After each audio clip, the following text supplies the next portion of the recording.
So back to taking your heart and your mind with you through this journey. Really, really crucial part of transitioning, if you will, into what we would call the Aquarian age. Other people are talking about 5D, not 5G, 5D. And that's another idea for you to explore, expand on. I'm not going to delve into that too much because I'm trying to focus. A lot of times the leaders of these cults will break the law and know how to kind of skirt around that. I think we can see that a lot through our current situation with a few groups. Other than the S wordology, I do feel really obligated to point out that Osho, who scarily enough was in the top, he was the author of one of the top 10 bestsellers over these last shutdown months, if you will. And that's alarming because when they were over here existing in the US, which they are no longer, they kind of got booted out by, again, legal means. So whoever was in charge of that, thank you. But they actually brought this to a whole new level of awareness for me because they were planning on poisoning the water system to the township where they inhabited. I don't know about you, but that in and of itself is kind of really worth sitting down and saying, okay, these are not the things that I allow my community to force upon me or others, because this isn't right. And granted, you might not have any control over that. I'm just voicing and speaking what my little alarm bells are telling me. So allowing people to speak freely and truly about what's actually happening with this cult process is really crucial right now, because like I said, we are in the optimal breeding grounds. And thank you to law enforcement for setting a freaking fantabulous example of we're not going to tolerate that here. Albeit he did escape and he's back in India right now. So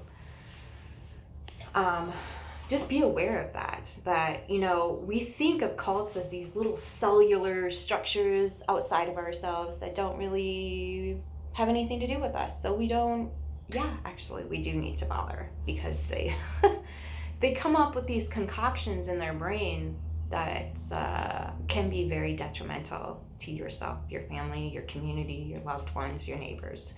So we need to keep this in mind and move forward with this information, not with fear and panic, but hey, hard no on that. So, Above the Law, the movie Above the Law, great movie. I'm just putting it out there. So I got red pilled when I was 6 years old. It was nice though. I really enjoyed the movie. I watched it over and over again, and I since have watched it a few times. It's very enlightening as to broadening your sense of the scope of the capabilities of this type of mentality to be all-encompassing, if you will. That they're just not secluded to these religious leaders or these scientists. I don't know what you'd call that particular group. But you see it too when, you know, there's a monopoly made, you know, in the pharmaceutical industry or in the political industry where they're dividing people. Anytime you see a push for divide, your alarm bells should be going off. Anytime there's a them and you, and a you and them, or whether it be, you know, this thing right here, which is a particular color, and now I because of this, something I have no control over, I'm different than another. Be it that we need to acknowledge that this has been not so good in our history, but this right here didn't have anything to do with that. I'm not taking responsibility for that. I'll be your ally. I'll stand with you. But no, I'm not going to give in to you're over there and I'm over here, and somehow because of this we're separated by some other authoritarian figure pushing it in our brain that that's how we need to conduct ourselves, because it's not. There are other ways to make change and go about doing things. So again, when there's a divide, it's a power grab. It's not what you are led to believe it is. And that goes with sex, skin color, religion, race, culture, political affiliation, geographical affiliation, sexual orientation, what have you, whatever it is. Wherever there's a push for a divide, that's where you need to kind of go, oh, I'm not going to be a part of that, because I don't see life that way. I don't live in that reality. Okay, so you have a different eye color and hair color than me, so I have to treat you differently? No, that's not how I need to conduct myself. It's because I have my own rules. I have my own rules for conduct. And I don't choose to lie underneath that blanket that's been spread. Any of them. Because that's not who I am. That's not the rules that I follow. I just don't. I refuse. So keeping that in mind, that, you know, the mentality is there on both sides. And we need to be in check with ourselves throughout that we don't cater to one side or the other. And that becomes, for some people, very challenging, that we don't cater to one side. We have our hard boundaries, we have our rules of conduct, but when we find ourselves on one side or the other of an extreme battle, without going, something's not right here, because I didn't put this out there. This wasn't my idea. This is a bad idea. It's a horrible idea. Can we not? But again, what you are conceiving through and subjecting yourself to on a daily basis is what's going to come out. And we need to be very diligent about what the truth is and isn't, because apparently it's becoming subjective nowadays. You know, opinion is truth and facts are lies. So this is why coming in here for the answers rather than seeking it out there, that's pretty much the only way we have forward right now. That's pretty much it. So keeping that in mind, to stay here when other sources are inviting you to come out and play, if you will, with something that you don't agree with, you never have, you never stood for, you haven't facilitated ever in your life. Don't go out and play. There's no need for that. There isn't. Now, if you want to go out and garden, or you want to go out and set a good example for the community, if you want to go out and spread some smiles and some laughter and some love, that's okay. But the rest of it, we need to be careful how we conduct ourselves. I'm not saying don't show up in the streets. I'm saying conduct yourself here, not out there, here, respectfully. So then there's the cultivating part of it, which is the learning, education, thought reform, which again, I just touched on, which is they're telling you not to think for yourself. They are telling you what to think, how to think, then how to feel, and giving you examples and suggestions on how to react to this. And you're seeing that play out on a lot of different places. I don't even need to list.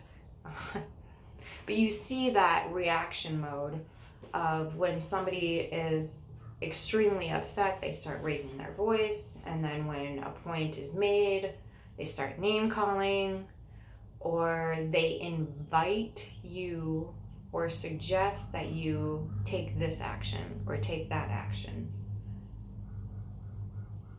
That becomes dangerous too, because they have not only put you in an emotional state, which nobody really behaves good from an emotional state unless it is a person with some emotional intelligence who knows how to handle and filter through those emotions.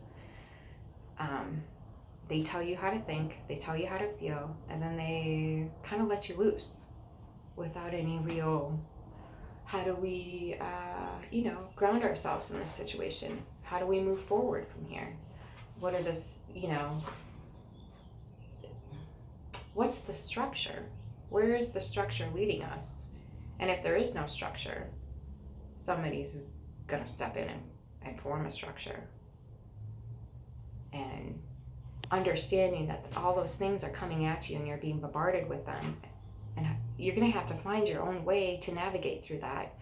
And again, coming back to this is really important, because as much as I would like to give you a process, the process is very individualized. You have to want this, you have to work for it, and you have to stay with it.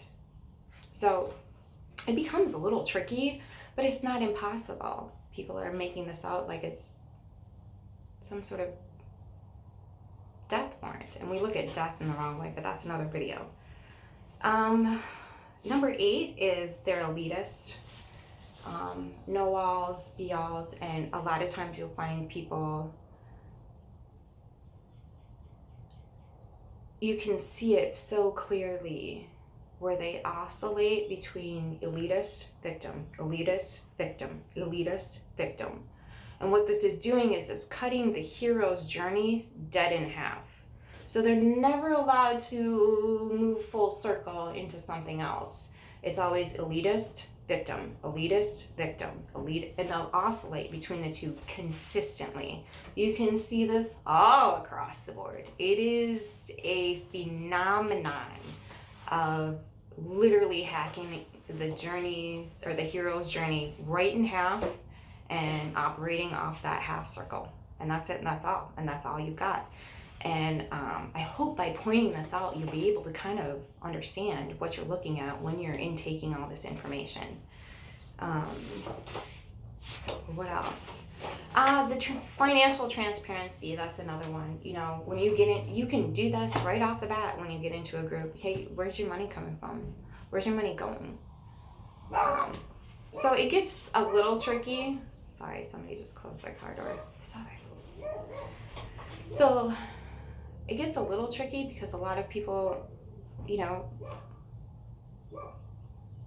put their prices out there, they do whatever, but you don't know what's happening behind the scenes. So that's why, maybe taking what you need from a place that you can afford and whatever else for growth and processing and moving forward in life, that's important. I'm not telling you not to do that. I'm just being more mindful of how I put this out there to people. I'm not saying don't assist people in their processes of attaining financial gain. That's not what I'm saying. We need as much help as we can in this area right now. Just check your source. Make sure. Feel that inner acknowledgement of like this probably what I need right now because I'm struggling with this, that, or the other thing. What else? And secret rights, by the time you get to the secret rights part, you're pretty much, you're in it. And there's, you know, for Nexium it was DOS, which you can look into that on your own time if you like. You know, Scientology, it's the meaning of, or hearing about Zenu.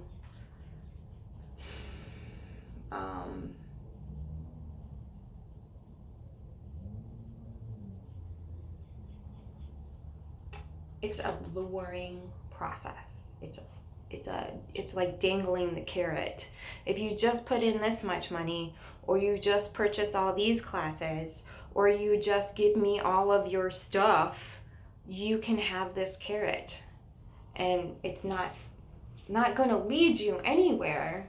And usually, I don't know about you, but if I put myself in the shoes of a Scientologist, and if you looked into Dianetics, it's perks your curiosity, at least it did mine. I was like, oh, okay, I can see, you know, a little bit of logistics going here. I mean, that's how they hook you, of course. And then you get in and further and further and further, and then you know, up the bridge or whatever, and then you get introduced to this deity of Zenu, or this alien, I think he's an alien. And you have to start to understand that these people have just given hundreds of thousands of dollars, mad time, energy, resources. You know, some cases, their entire life existence belongs to this cult, and then they're given this alien, Zenu, whatever the heck his name is. Dear God, just disembowelment that has to insurge in order to get through that process and continue on. So for us looking from the outside going, oh my God, you're kidding. Again, it doesn't start with that. That's why it's a secret thing, because usually it's pretty bizarre, and more times than not, it's illegal. Like the branding thing with the, anyway, I don't want to get into too much detail because I'm not here to trigger or fear porn. But there's, you know, there's a process that you filter through this stuff with. And even though a lot of it is horrific,